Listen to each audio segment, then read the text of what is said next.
You're listening to How to Be a Better Human. I'm your host, Chris Duffy. When we think about where great ideas come from, I think a lot of us assume that they just shoot down from the sky like lightning. And if you're lucky, maybe, just possibly, you might get struck with some brilliance somehow. But our guest on the show today, Frans Johannson, he has spent his career studying how transformative ideas happen. And I am very happy to tell you that his answer wasn't just find a big field and walk around until you're hit by inspiration lightning. No, it is not the answer. That's not how you do it. But he did find that luck is a really huge piece of success that a lot of people overlook. However, there's also so much more that goes into a great idea. Interacting with people who think about things differently than we do is a really big one. And surprisingly, Frans also believes that a crucial part of innovation is coming up with a lot of very bad ideas. And I am thrilled to hear that because anyone who knows me can vouch for this. I am excellent at coming up with bad ideas. One of my top skills, I would say. So today on the podcast, we are going to be talking about what it takes to break out of a rut and how you can come up with a creative solution that changes everything. Let's start with a clip from Frans's talk at TEDx NASA. New competitors and new ideas, new technologies gets introduced all the time. We might believe that there is a predictable path. We might believe that if we just sat down and thought about it hard, we can stake out the pathway to success. But remember, if you could do that, then anybody can do it. And everybody would essentially go down the same pathway. And obviously we know that's not the truth. So how do you think about actually executing these types of ideas? You step into intersections to come up with them. We're going to be back with more on creativity after this quick break.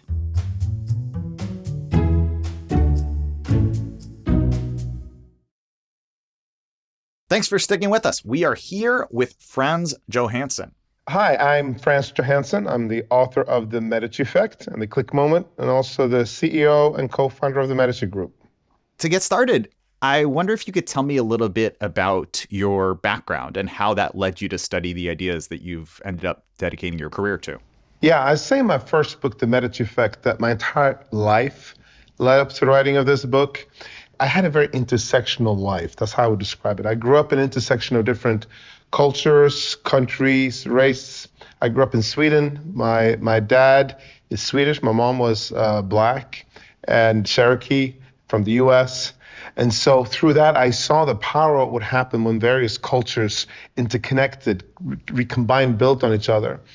Now, here's how this played out in a very concrete way. In Sweden, we have pancakes, but they're thin, like a crepe. Okay. And they served as dessert or dinner. In the States, we have pancakes, but they're thick, and they served for breakfast. So what did we do in our household? We would have Swedish pancakes for breakfast. And so when friends came over, they're like, what is this? They never seen anything like it.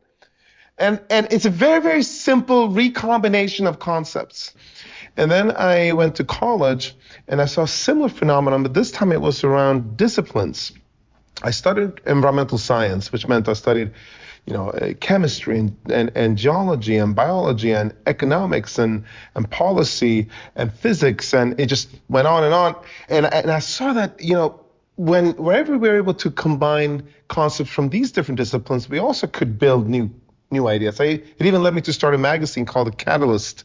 I started a couple of companies after that, after college, and I would see the same concept, which was the idea of recombination of perspectives, of concepts, of approaches, of ideas, and that those led to new ideas. And ultimately, that put me on the path to write The Medici Effect. And one of the ideas that I was most struck by in The Medici Effect is the idea that it's really only by talking to and interacting with people who see the world very differently from ourselves that breakthrough innovations can actually happen. Why is that? We tend to get really focused on that success is an outcome of applying logical thinking and expertise. You combine these two things and you're going to get success. But actually, the truth is much more complicated.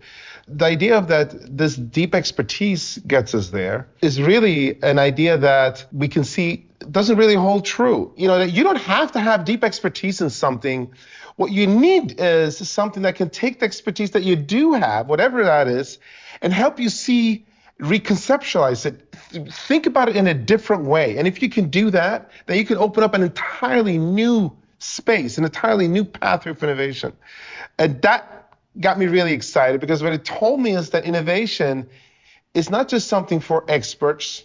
It's not just something for the young or the old, or it is for people that are willing to entertain diverse perspectives. My favorite example from the book, all these years later to this day, is the first one, where an architect is tasked to design a building in Harare, the capital of Zimbabwe, but there should be no air conditioning in this building. Tricky thing, because it can get hot in Zimbabwe, but he manages to do that by looking at how termites build the mounds on the African savanna. And they're able to do that through their design. So he uses these principles to keep 72 degrees Fahrenheit inside his building with no AC at all. This is where termite ecology and architecture actually overlap. And you go, wow, I can create an entirely new building, but also effectively a new design principle, which is what this architect actually did. The thing that's so interesting is it seems like even though there's all these examples of times where this really has made it happen, we still, as a society, we do a really bad job of encouraging this. You get so much more support, you get so much more funding, you get so much more encouragement if you're trying to do an incremental improvement, right? If you're going to make a car 10% more fuel efficient, there's a lot of support to help you do that. But if you're trying to make a transformational change, like make a car run without gas, then everyone kind of looks at you like, okay, well, you're crazy. That doesn't work. How would that ever work? It's a waste of time. Until it works, and then they think you're a genius. Yeah, I mean, we taught this from the very first days of school. There is a right answer. It's the back of the book. and then not only that, we expected that our knowledge should increase in a linear, incremental fashion.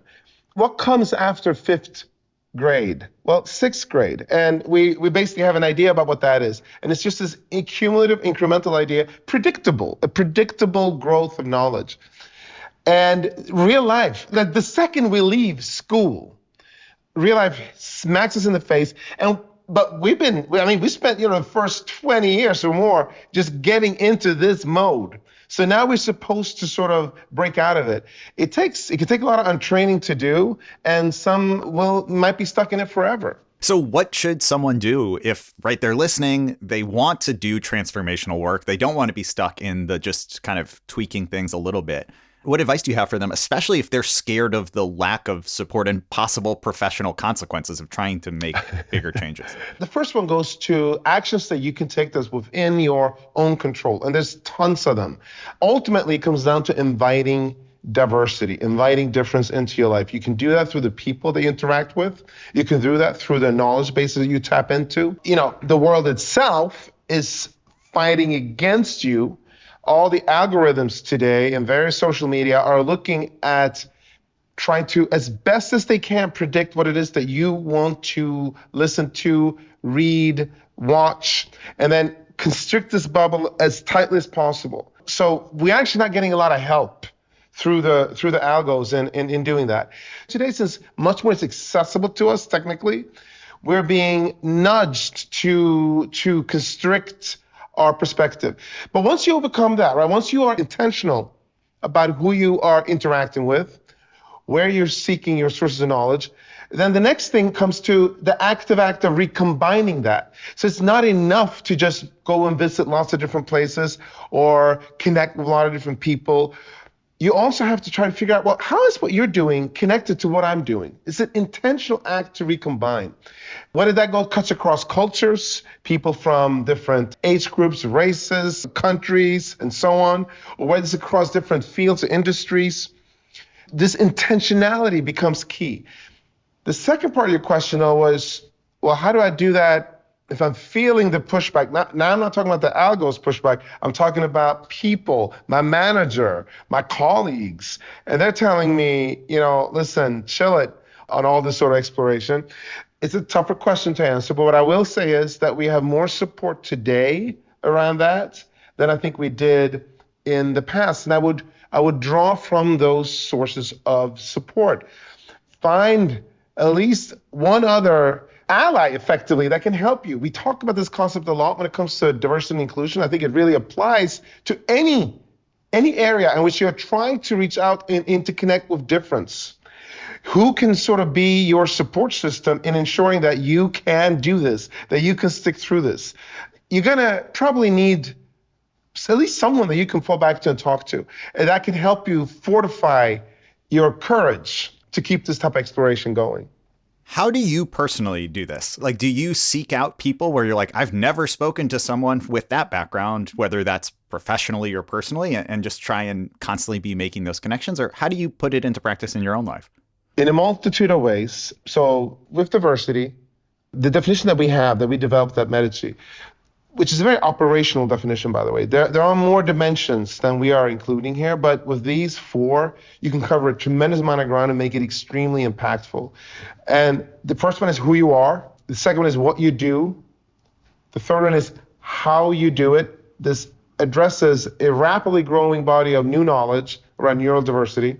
And the last one is with whom you do it, the networks that you built.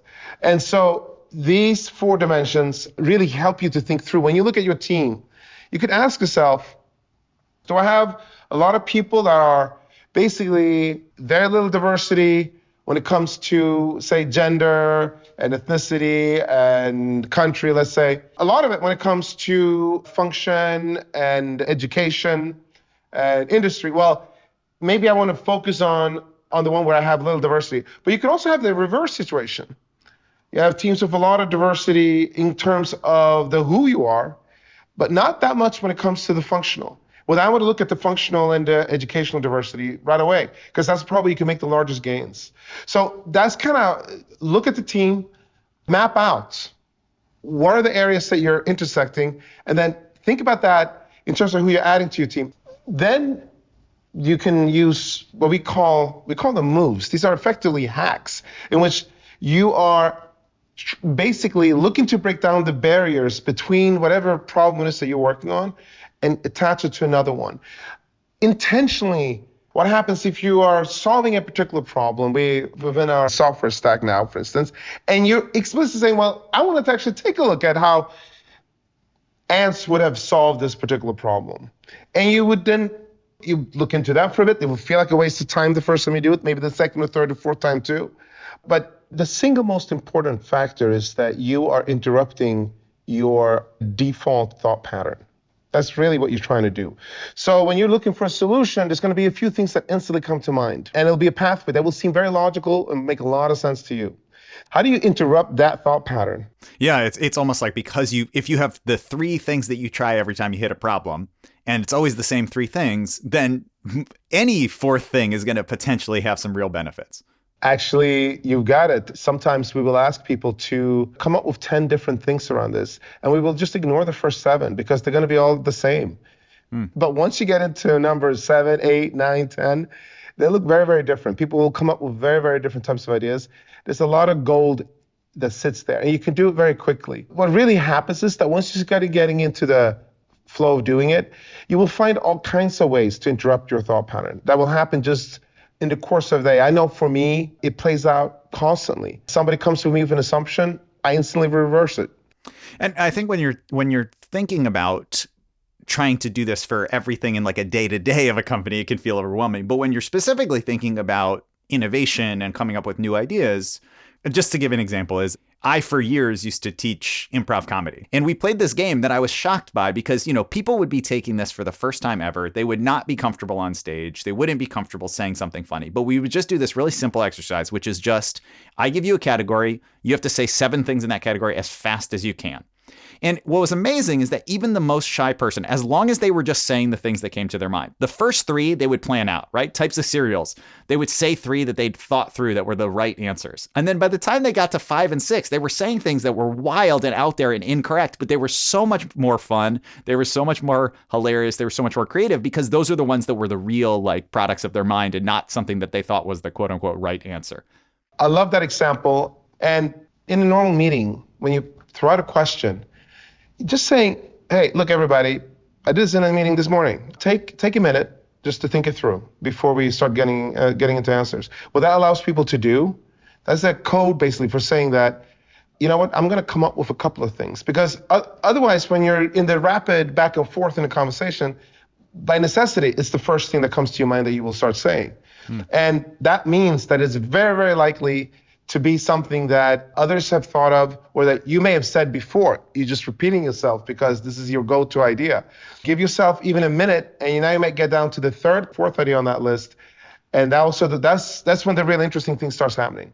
Something I'm really struck by in hearing you talk today, but also in reading your books, is this idea that diversity isn't just this nice thing that we would like because it's about making the world more fair and more just, that it's actually really a critical component for innovation and discovery. If we want to solve these really big problems and we want to come up with new ideas and new companies, and if we want to have ideas that work, we need diversity. It's not a plus, it's a necessity.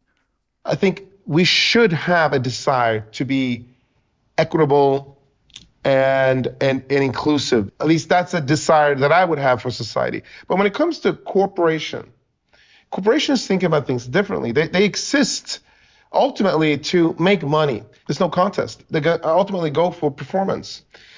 But it's not the right frame to think about it. The right frame is that diversity gives us a fantastic tool to drive performance. And specifically because today performance is so linked to innovation, so linked to change. Basically, wherever you work, you are going to have to change and come up with a new way, a new process, new product, new service, new approach, new way of recruiting talent, whatever it is in constant flux.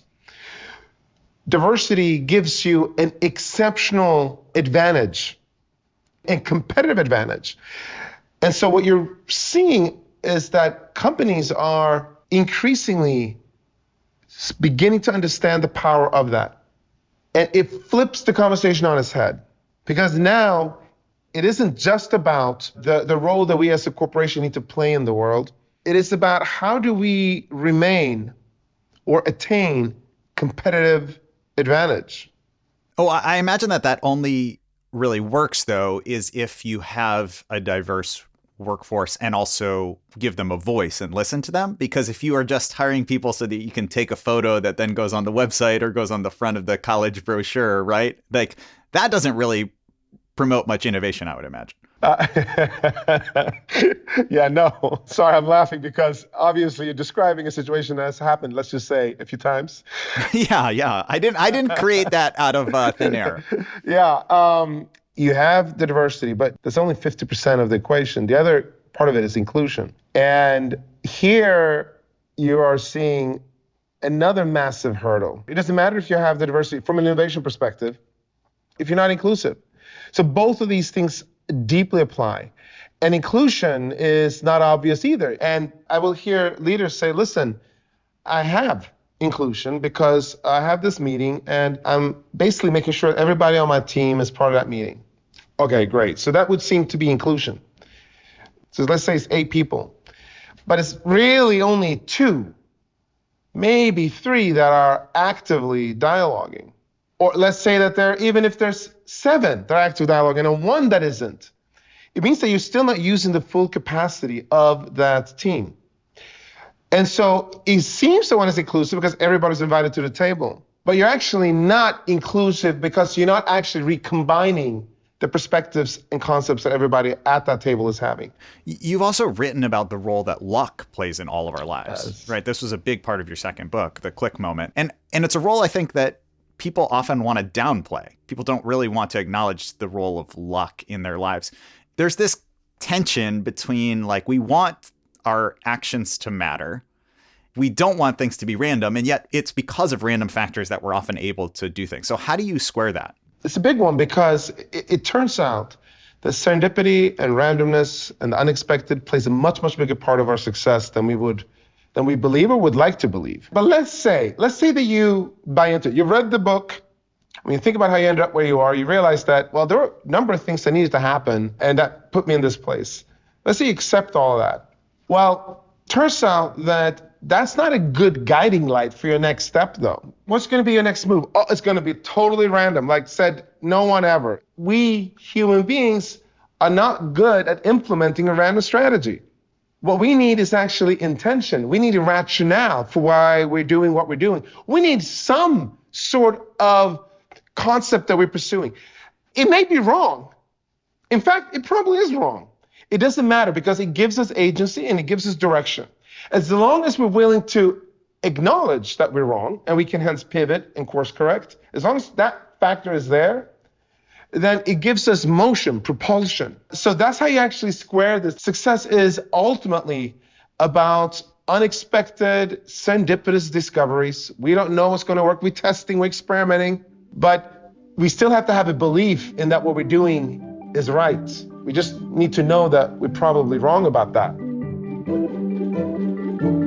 We're going to take a quick break right now, but when we come back, we will have more with Frans on how we can get into the habit of creating and executing ideas more often. Don't go anywhere.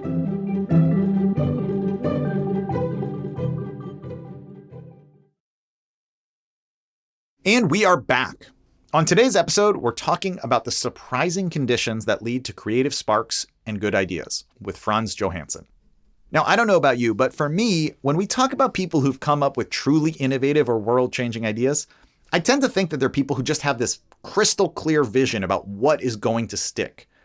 But as Frans says in this clip from his TEDx talk, that is actually very much not the case. Richard Branson has launched over 400 companies. Picasso made over 20,000 works of art. Einstein published over 240 papers. And Google has launched hundreds of companies. Hundreds of companies. Now, why do you believe we see this relationship between quantity and quality of ideas? This comes down to another fundamental fact about innovation, which is we're not particularly good at predicting what ideas are going to work or not work. We might think we are, but that's not true. Richard Branson has had companies, lots of companies that have failed.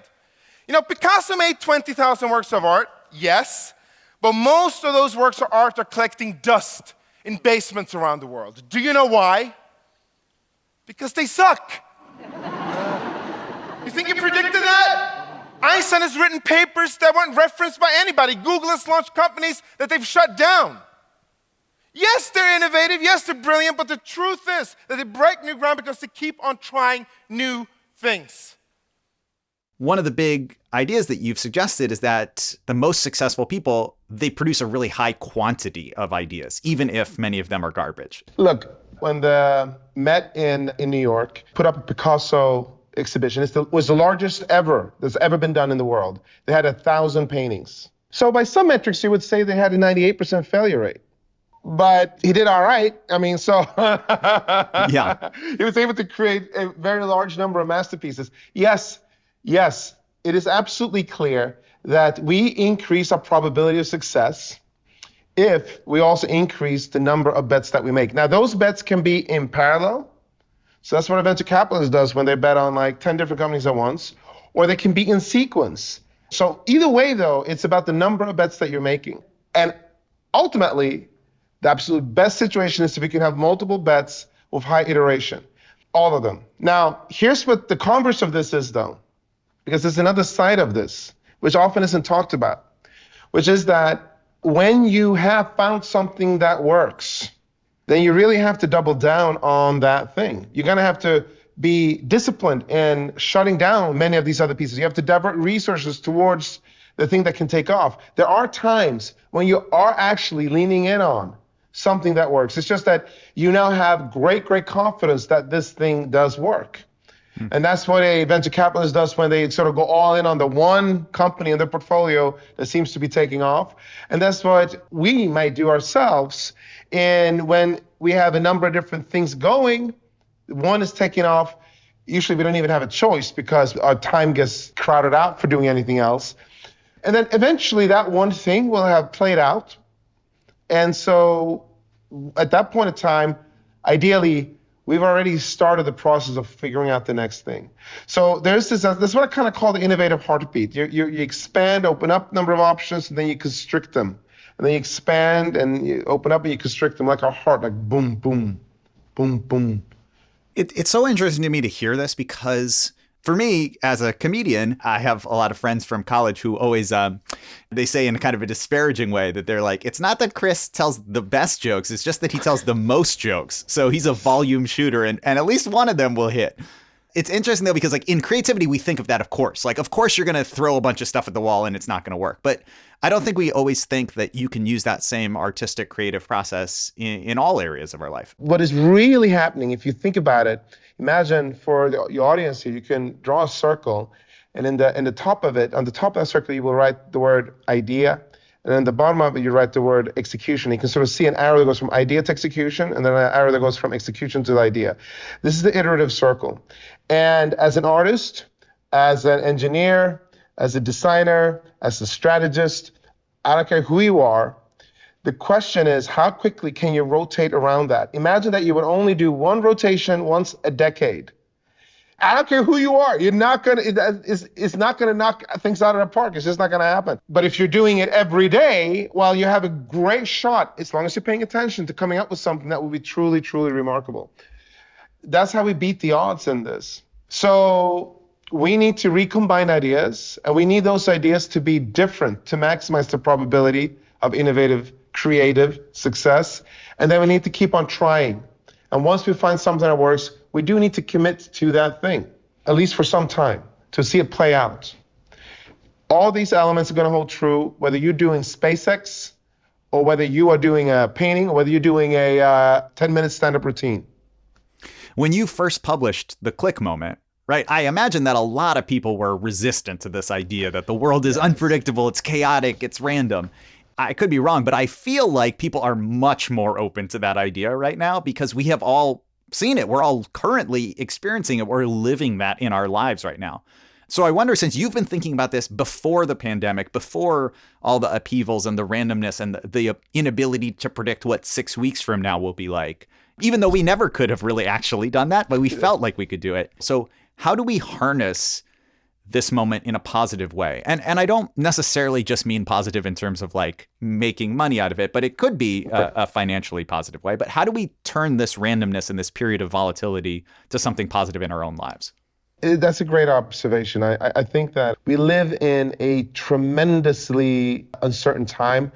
We have a completely, for many, unexpected war.